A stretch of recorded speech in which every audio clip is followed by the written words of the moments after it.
Once again welcome back to my YouTube channel दोस्तों। आज हम पॉलिटिकल साइंस की बुक्स के दोनों बुक्स के इम्पॉर्टेंट एमसीक्यूज करेंगे। और ये तीनों ये जो मैं सीरीज कर रहा हूँ ये 3 पार्ट्स में होंगी दोस्तों, इम्पॉर्टेंट एमसीक्यूज की। तो बने रहिएगा। चलिए स्टार्ट करते हैं। सबसे पहला प्रश्न है, लौह पुरुष के रूप में कौन जाना जाता है? लौह पुरुष के रूप में हम किसे जानते हैं? लौह पुरुष के रूप में हम सुभाष चंद्र बोस, भगत सिंह, सरदार वल्लभ भाई पटेल या लाजपत राय में। तो जो इसका सही उत्तर होगा दोस्तों, लौह पुरुष के रूप में हम सरदार वल्लभ भाई पटेल को जानते हैं। राज्य पुनर्गठन आयोग के बारे में निम्नलिखित में से कौन सा कथन सही नहीं है? इसके अध्यक्ष फजल अली थे। तो यह बात तो सत्य है। इसने भाषा को राज्यों के पुनर्गठन के आधार के रूप में अस्वीकृत किया। तो ये बात जो है वो गलत है, इसने स्वीकृत किया था। तो यही उसका सही उत्तर होगा दोस्तों। और नीचे की दोनों जो बातें हैं वो सही हैं। फैज अहमद फैज कौन थे? फैज अहमद फैज कवि थे दोस्तों। अगला प्रश्न है दोस्तों, 1947 में आज़ादी बंटवारे के साथ मिली और यह वर्ष भारत पाकिस्तान के लिए किस प्रकार था? प्रसन्नता और सौहार्द का वर्ष था, अभूतपूर्व हिंसा और विस्थापन की त्रासदी का साल था, दोनों देशों के लिए पूर्ण विकास का वर्ष था, या उपरोक्त में से कोई नहीं। तो जो इसका सही उत्तर होगा दोस्तों वह होगा कि अभूतपूर्व हिंसा और विस्थापन की त्रासदी का साल था ये दोस्तों। किसी को भी ये नहीं मालूम था कि यह हिंसा होगी बंटवारे के बाद। आजाद भारत के समक्ष मुख्यतः 3 चुनौतियां कौन सी थी? एकता बनाए रखना, लोकतंत्र को कायम करना, या समूचे समाज का विकास करना, या उपरोक्त सभी। तो ये तीनों ही चुनौतियां उस समय भारत के समक्ष थी। भाग्य वधु से चिर प्रतीक्षित भेंट या ट्रिस्ट विद डेस्टिनी नामक प्रसिद्ध भाषण किसने दिया है? तो यह भाषण जो है 14-15 अगस्त की मध्यरात्रि को जवाहरलाल नेहरू जी द्वारा दिया गया था। द्वितीय पंचवर्षीय योजना किसके द्वारा तैयार की गई थी? के एन राज, जेसी कुमारप्पा, पीसी महालनोबिस या अमर्त्य सेन। जो दोस्तों इसका सही उत्तर है वो पीसी महालनोबिस है, प्रशांत चंद्र महालनोबिस। पहली पंचवर्षीय योजना की अवधि क्या थी? दोस्तों इसके जो सही उत्तर होगा वो होगा 1951 से 1956 तक पहली पंचवर्षीय योजना चलाई गई। नीति आयोग का पूरा नाम क्या है? नीति आयोग का जो पूरा नाम है वह है national institution for transforming India. निम्न में से कौन सा जोड़ा सही सुमेलित नहीं है? नई आर्थिक नीतियों की घोषणा 1991 में की गई थी, ये बात सही है। योजना आयोग का गठन 1951 में किया गया था, ये बात गलत है। तो यही इसका सही उत्तर है। राष्ट्रीय विकास परिषद की स्थापना 1952 में की गई थी, ये बात सही है। और नीति आयोग की जो स्थापना है वह 2015 में की गई थी। किस भारतीय राजनीतिक दल को छतरी संगठन के रूप में जाना जाता है? तो एक ही पार्टी जिसे हम जानते हैं कांग्रेस पार्टी, जिसे छतरी संगठन के नाम से हम जानते हैं। जो लोग खुली प्रतिस्पर्धा और बाजार मूलक अर्थव्यवस्था के जरिए प्रगति की बात करते हैं उसे किस विचारधारा के अंतर्गत रखा जाता है? तो इस तरह की विचारधारा को रखने वाले लोग को दक्षिणपंथी कहा जाता है दोस्तों। भारतीय अर्थव्यवस्था को हम क्या कहेंगे? निजी अर्थव्यवस्था, पूंजीवादी व्यवस्था, या मिश्रित अर्थव्यवस्था? तो हम भारतीय अर्थव्यवस्था को मिश्रित अर्थव्यवस्था कहते हैं। आजादी के वक्त हिंदुस्तान के सामने विकास के कितने मॉडल थे? 1, 2 या 3? तो उस समय दोस्तों भारत के सामने 2 ही मॉडल थे, पूंजीवादी मॉडल और एक समाजवादी मॉडल। जय जवान और जय किसान का नारा किसने दिया है? जय जवान और जय किसान का नारा लाल बहादुर शास्त्री जी ने दिया था, जो कि हमारे पूर्व प्रधानमंत्री भी रह चुके हैं। नेहरू की मृत्यु के बाद उनका राजनीतिक उत्तराधिकारी कौन बना? तो लाल बहादुर शास्त्री जी को नेहरू जी का उत्तराधिकारी बनाया गया था।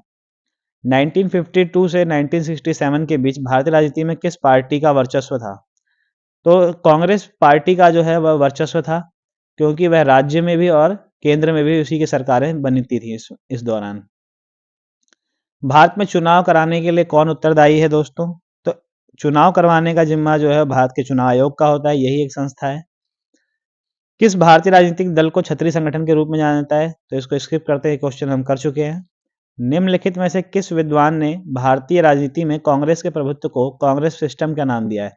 तो ये नाम जो है वो रजनी कोठारी जी ने दिया है। अगला प्रश्न है, इस समय भारत में कौन सी दलीय व्यवस्था मौजूद है? तो इस समय भारत में कई प्रकार के दल हैं, कई सारे दल हैं, इसीलिए यहाँ पर आज बहुदलीय व्यवस्था है।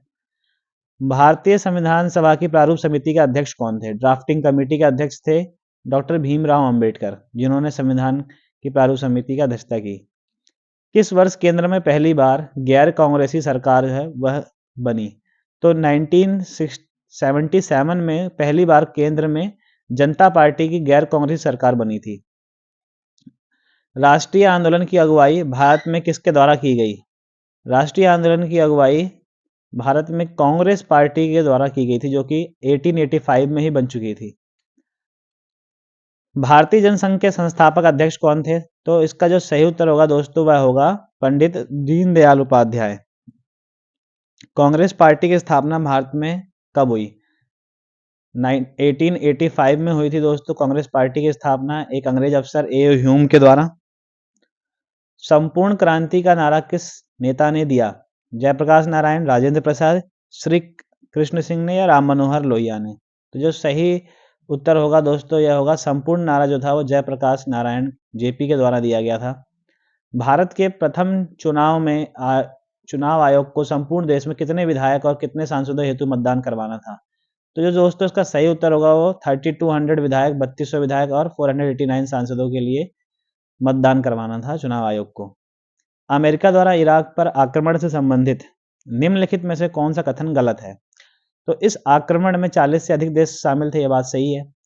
संयुक्त राष्ट्र ने इराक पर आक्रमण करने की सहमति दी थी, यह बात गलत है। संयुक्त राष्ट्र संघ ने सहमति नहीं दी थी और अमेरिका ने कहा था कि इराक ने सामूहिक विनाश के हथियार विकसित कर रहा है और अमेरिका इसमें के जो 3000 सैनिक थे वो इस युद्ध में मारे गए थे।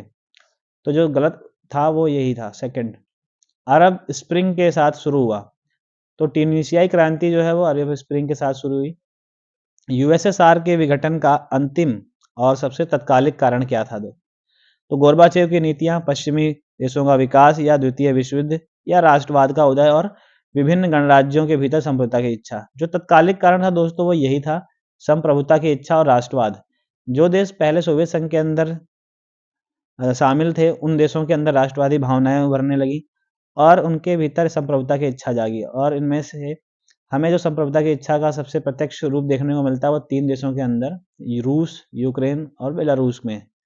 ये तीनों देश सबसे पहले सोवियत संघ से अलग होने की घोषणा करते हैं।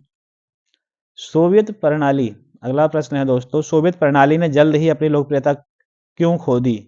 यह अधिक लोकतांत्रिक हो गया था, लोग सिस्टम से तंग आ चुके थे, इसने लोगों का शोषण किया, यह बात बहुत नौकरशाही और सत्तावादी बन गया था। तो जो इसका सही उत्तर है वह यही है कि नौकरशाही और सत्तावादी बन गया था सोवियत संघ। यही वजह है कि यह सिस्टम कोलैप्स कर गया था। सोवियत संघ कब भंग हुआ? सोवियत संघ 1991 में भंग हुआ था। शॉक थेरेपी द्वारा किस प्रकार की अर्थव्यवस्था प्रस्तावित की गई थी दोस्तों? तो पूंजीवादी व्यवस्था को WTO और विश्व बैंक ने प्रस्तावित किया था शॉक थेरेपी के तहत। यूएसएसआर के विघटन के बाद एकमात्र महाशक्ति कौन बन गया? एकमात्र महाशक्ति यूएसए, यहाँ यूएसए कर लेना दोस्तों आपको, यूएसए यानी यूनाइटेड स्टेट ऑफ अमेरिका एकमात्र महाशक्ति बन गया। शॉक थेरेपी के लागू होने के बाद किस मुद्रा में गिरावट आई? शॉक थेरेपी लागू होने के बाद रूस की मुद्रा रूबल में गिरावट आ गई थी दोस्तों। तो इसी के साथ अब हम मिलते हैं अगले नेक्स्ट पार्ट में जिसमें हम इम्पोर्टेंट MCQs करेंगे बचे हुए। तब तक के लिए धन्यवाद। बने रहिए, स्वस्थ रहिए, मस्त रहिए।